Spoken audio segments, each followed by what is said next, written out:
సరిగా వస్తాను. జై గోవింద. ప్రియ భగవద్బంధువులారా, శ్రీ మహాలక్ష్మీదేవి పాలసముద్రం నుంచి ఆవిర్భవించినటువంటి రోజుని పురస్కరించుకొని శ్రీ మహాలక్ష్మి యాగాలనేటువంటి యాగాలు ఇప్పటిదాకా 26 పూర్తయి 27వ మహాలక్ష్మి యాగం మన మిర్యాలగూడ పట్టణంలో ఎన్ఎస్పి గ్రౌండ్లో మార్చి 27వ తేదీ నుంచి ఏప్రిల్ 1వ తేదీ వరకు అత్యంత వైభవపేతంగా జరగబోతోంది.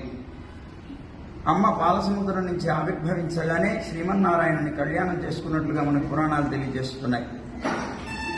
కనుక అమ్మ యొక్క పుట్టినరోజు, పెళ్లి రోజు రెండు కూడాను ఒకే రోజు వస్తాయి.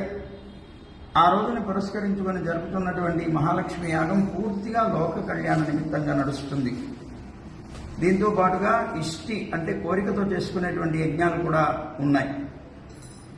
భూ సమస్యలు కానీ లేదా భూమి కావాలి అనుకున్నా కానీ అలాంటి వాటి యొక్క సిద్ధి కోసంగా శ్రీ భూవరాహ యజ్ఞం అనేటువంటిది ఒకరోజు జరుగుతుంది.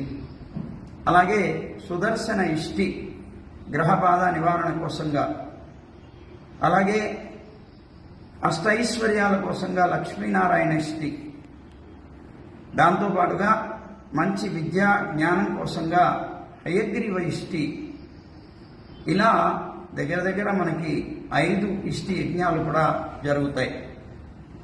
దీంతో పాటుగా ఒకరోజు 1,00,000 మల్లెలార్చన, ఒకరోజు 1,00,000 కుంకుమార్చన, ఒకరోజు 1,00,000 తులసి అర్చనలు జరుగుతూ 31వ తేదీ 1,00,000 ఒత్తుల దీపోత్సవ కార్యక్రమం జరుగుతుంది. ఈ జరిగేటువంటి దీపోత్సవ కార్యక్రమంలో అష్టదళ పద్మాకృతిలో దీపాలన్నీ పేరుస్తారు. మధ్యలో భగవంతుడు ఉంటారు, నెమ్మదిగా తిరుగుతూ ఉంటారు. ఒక్కొక్క దళంలో ఒక్కొక్క కార్యక్రమం జరుగుతూ ఉంటుంది. ఆ కార్యక్రమాన్ని వీక్షిస్తూ అన్ని వైపులా కూడా తిరుగుతారు స్వామి. ఇలా అత్యంత వైభవపేతంగా ఒకరోజు దీపోత్సవ కార్యక్రమం ఉంటుంది. దీంతో పాటుగా అమ్మవారి పుట్టినరోజు ఏప్రిల్ 1వ తేదీ వస్తుంది. ఆ పుట్టినరోజు కార్యక్రమం సందర్భంగా ఉదయపు కార్యక్రమంలో అత్యంత వైభవపేతంగా పాలసముద్రంలో అమ్మ యొక్క ఆవిర్భావ ఉత్సవాన్ని మనం సేవిస్తాం. ఆ రోజు సువర్ణ పుష్పార్చన, అలాగే రజత పుష్పార్చన కార్యక్రమాలు కూడా ఉంటాయి. శరణాగతి గద్య అనుసంధానం ఉంటుంది. ఈ ఉదయపు కార్యక్రమం పుట్టినరోజును జరుపుకొని మన అమ్మకి సాయంత్రం కళ్యాణ కార్యక్రమం ఉంటుంది. అత్యంత వైభవపేతంగా జరుగుతుంది. ముత్యాల తలంబరాలతో అత్యంత విలక్షణంగా వైభవపేతంగా జరిగేటువంటి కళ్యాణ కార్యక్రమం మనం అంతా సేవిస్తాం. దీంతో పాటుగా మార్చి 27వ తేదీ సాయంత్రం మన వెంకటేశ్వర స్వామి ఆలయం హౌసింగ్ బోర్డులో ఉన్నటువంటి ఆలయం దగ్గర నుంచి శోభాయాత్ర ప్రారంభమవుతుంది. కుంకుమార్చన అందరూ కూడా వారి వారి యొక్క చేతులతో తీసినటువంటి కుంకుమతోనే మనకి 1,00,000 కుంకుమార్చన జరుగుతుంది. ఈ కుంకుమార్చనలో పాల్గొనేటువంటి వారు ఎవరైతే ఉన్నారో వారందరూ ఏరినటువంటి కుంకుమని కలశాల్లో పోసుకొని దాంట్లో 11 పసుపు కొమ్ములు కూడా కలుపుకొని దాని మీద మామిడాకులు, దాని మీద ఒక కొబ్బరికాయ, ఒక జాకెట్ గుడ్డని కప్పి ఆ కలశాలు తీసుకొని హౌసింగ్ బోర్డులో ఉన్నటువంటి వెంకటేశ్వర స్వామి ఆలయానికి 27వ తేదీ సాయంత్రం 5:30 కల్లా వచ్చి చేరవలసి ఉంటుంది. అక్కడి నుంచి పెద్ద శోభాయాత్ర జరుగుతుంది. అంటే మన మిర్యాలగూడ పట్టణానికి వచ్చి లక్ష్మీ అమ్మవారు పుట్టినరోజుని పెళ్లి రోజు జరుపుకుంటున్నారు కనుక మహిళలందరూ కూడాను ఆ మంగళకరమైనటువంటి ద్రవ్యాలన్నీ కూడాను అంటే పసుపు కుంకుమల్ని తీసుకొని మన అమ్మకి స్వాగతం పలికేటువంటి అద్భుతమైనటువంటి కార్యక్రమం కూడా మనం జరుపుకుంటున్నాం.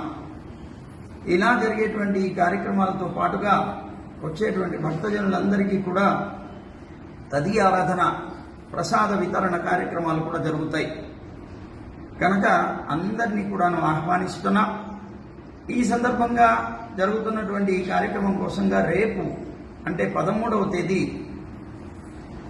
మన కృష్ణాలయం నుంచి ప్రారంభించి సుమారు ఒక 6-5 గోవులతో పాటుగా ఓ పెద్ద శోభాయాత్ర జరగబోతోంది.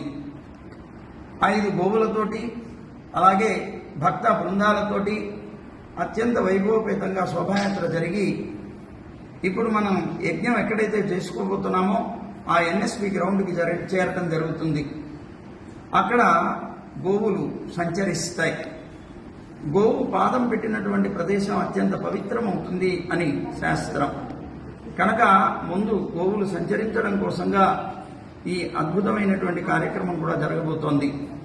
కనుక 13వ తేదీకి కూడా అంటే రేపటికి కూడా తప్పనిసరిగా భక్తులందరూ పాల్గొని ఈ శోభాయాత్రలో 27వ తేదీ కుంకుమలతో పసుపు కుంకుమలతో జరిగేటువంటి శోభాయాత్రలో కూడా అందరూ పాల్గొనాలి అని మీ అందరికీ కూడా ఆహ్వానాన్ని ఇస్తున్నాం. మహాలక్ష్మి యాగానికి అందరూ కూడాను రావచ్చు. ప్రతివారు కూడాను ఆ తల్లికి సంతానమే. త్వం మాతా సర్వలోకానాం దేవదేవో హరిఃపిత అని మనకి పురాణాలు ఘోషిస్తున్నాయి. లోకాలన్నిటికీ లక్ష్మీదేవి తల్లి అవుతూ ఉంటే నారాయణుడు తండ్రి అవుతున్నాడు అని. కనుక ఆ తల్లిదండ్రుల యొక్క తిరునక్షత్రం అంటే పుట్టినరోజుని పెళ్లి రోజుని మనం అందరం కలిసి జరుపుకోవాలి అనేటువంటి ఉద్దేశంతోనే భిక్షా కార్యక్రమాలు కూడా నిర్వహిస్తున్నాం. కనుక అందరం కూడాను పాల్గొని కేరింతలు కొడుతూ వారికి ఉత్సవాన్ని జరుపుకుందాం. కనుక అందరినీ ఆహ్వానిస్తున్నాం. తప్పనిసరిగా వచ్చి సేవించి తీర్థ ప్రసాదాలు తీసుకొని ధరించండి. జై గోవింద.